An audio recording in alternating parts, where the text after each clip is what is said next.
নমস্কার, সবাই কেমন আছো? রত্নাস বিডি ফুড কুকিং চ্যানেলের পক্ষ থেকে সবাইকে আন্তরিক শুভেচ্ছা স্বাগত। আশা করি সবাই ভালো আছো, আমরাও সবাই ভালো আছি। তো বন্ধুরা, সকালে এই যে মেয়েকে স্কুলে দিয়ে গিয়েছিলাম, আর এখন আবার ছুটি হয়েছে তাই নিতে আসলাম। স্কুল ছুটি হয়ে গেছে, সকল গার্ডিয়ানই গেটের সামনে দাঁড়িয়ে আছে। এই স্কুলটাতে বেশ স্টুডেন্ট আছে। এখানে শিফট দুটো, একটা ডে শিফট একটা মর্নিং শিফট। আমার মেয়ে পড়ে মর্নিং শিফটে, এখন মর্নিং শিফটের ছুটি হচ্ছে। ক্লাস নার্সারি থেকে ক্লাস 5 পর্যন্ত মর্নিং শিফট এবং 6 থেকে একদম 12 পর্যন্ত হচ্ছে ডে শিফট। তো যাই হোক, মর্নিং শিফটের বাচ্চারা সবাই বের হচ্ছে, আমিও অপেক্ষা করছি আমার মেয়ের জন্য। এই ভিড়ভাট্টার মধ্যে বের হওয়াটা অনেক রিস্কি, কারণ অনেক বাচ্চারা আগে বের হবে দেখে ধাক্কাধাক্কি করে তাড়াহুড়ো করে বের হয়। আমি আমার মেয়েকে বলেছি, বাবা তুমি আস্তে আস্তে বের হবে, যদি সময় বেশি লাগে কোনো প্রবলেম নেই, তাও তুমি আস্তে আস্তে বের হবে। এই যে আমার মেয়ে এসে পড়েছে আমার কাছে, এখন যাব বাসায়। তো বন্ধুরা, বাসায় চলে আসলাম। বাসায় এসে ভাবছি কি আজকে রান্না করব। তো পরে মনে পড়লো হঠাৎ করে যে সয়াবিন আছে, তো ভাবলাম আজকে সয়াবিনের তরকারি রান্না করি। আমাদের অবশ্য সয়াবিনের তরকারিটা বেশ ভালো লাগে খেতে সবারই, আর আমার মেয়ে তো অনেক বেশি পছন্দ করে।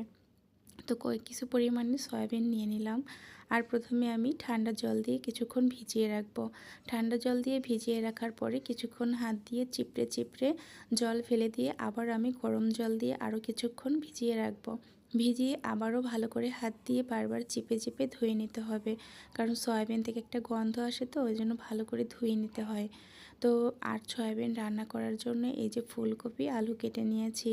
আজকে ফুলকপি আলু দিয়েই সয়াবিনের তরকারি রান্না করব। আর এই তরকারি দিয়ে সয়াবিন রান্না করলে বেশি ভালো লাগে খেতে। সয়াবিনগুলো প্রথমে একটু হলুদ আর লবণ দিয়ে ভেজে নিচ্ছি। সয়াবিনটা একটু ব্রাউন ব্রাউন কালার করে ভেজে নিতে হয়। ব্রাউন কালার করে ভেজে নিলে সয়াবিনের স্বাদটা অনেক বেড়ে যায়। তো বন্ধুরা দেখো, আমিও কিন্তু আস্তে আস্তে করে সয়াবিনগুলো ভেজে নিচ্ছি। দেখো, সয়াবিনগুলো ব্রাউন কালার হয়ে গেছে, তুলে নিলাম। এরপরে আমি যে সবজিগুলো দিচ্ছি, সবজিগুলো একটু হালকা লবণ আর হলুদ দিয়ে ভেজে নিচ্ছি। একটু সবজিটা ভেজে নিলে কি হয়, সবজির যে একটা কাঁচা গন্ধ থাকে সেই গন্ধটা আর থাকে না। ভেজে নিতে হবে, তার জন্য ভেজে নিলাম। আর এদিকে আমি রান্নার জন্য একটা মশলা তৈরি করে নিয়েছি। এখানে আছে পেঁয়াজ, রসুন, আদা, টমেটো, কাঁচা লঙ্কা পেস্ট। তো এর মধ্যে আমি দিয়ে দিচ্ছি কিছু পরিমাণে হলুদ গুঁড়ো, মরিচের গুঁড়ো, স্বাদ মতো লবণ আর সামান্য পরিমাণে জল দিয়ে চামচ দিয়ে ভালো করে মশলাগুলো এবার মিশিয়ে নিলাম। তো বন্ধুরা, এভাবে মিশিয়ে নিলে কিন্তু তরকারির কালারটা খুবই ভালো হয়।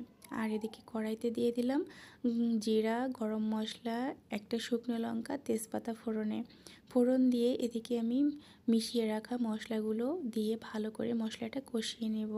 মশলাটা আস্তে আস্তে কষাতে হবে যাতে পুড়ে না যায়।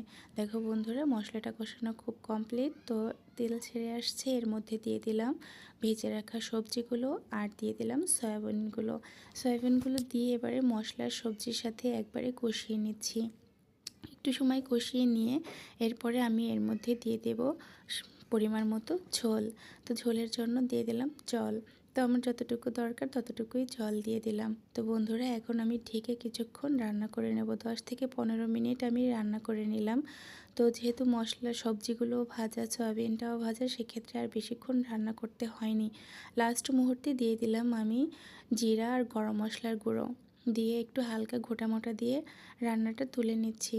সবজি এবং আলুগুলো সিদ্ধ হয়ে গিয়েছে। রান্নাটা শেষ, এবার আর একটা রান্না করছি। এখানে নিয়েছি তাঁতুর চালের গুঁড়ো, কর্নফ্লাওয়ার, হলুদ গুঁড়ো, মরিচের গুঁড়ো, স্বাদ মতো লবণ, একটু কালো জিরে দিয়ে একটা ব্যাটার তৈরি করে নিয়েছি। আর এই শাকগুলো হচ্ছে হেলঞ্চ শাক। এই শাকটা তিতো।